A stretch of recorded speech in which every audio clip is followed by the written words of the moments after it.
আজকে একটু ট্রাই করলাম গাজরের হালুয়া বানানোর জন্য। যেটা বানাচ্ছি আপনাদের সাথে এটা শেয়ার করছি।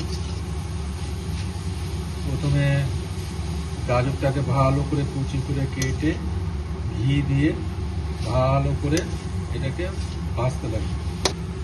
এরপরে এক এক করে কী কী দিতে হবে সেটা আমরা জানাচ্ছি। ঠিক যখন গাজর আর ঘিটা ভাজা ভালো করে হয়ে যাবে তখন কালারটা ঠিক এরকম টাইপের হবে।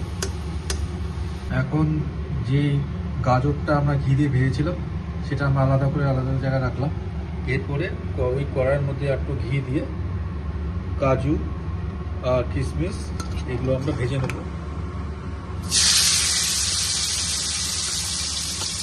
এরপরে ভালো করে ঘি দিয়ে আমরা ভাজা ভাজা করে নেব।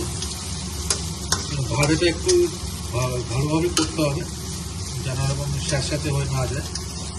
একটু কড়কড়া করে ভাজা করতে হবে। ভালো করে ভাজা হয়ে গেছে। এরপর আমরা কাজু আর কিশমিশ এটা ভালো করে তুলে দিচ্ছি। ভাজা হয়ে গেছে, এখন দুধ দিচ্ছি। দুধটা সম পরিমাণে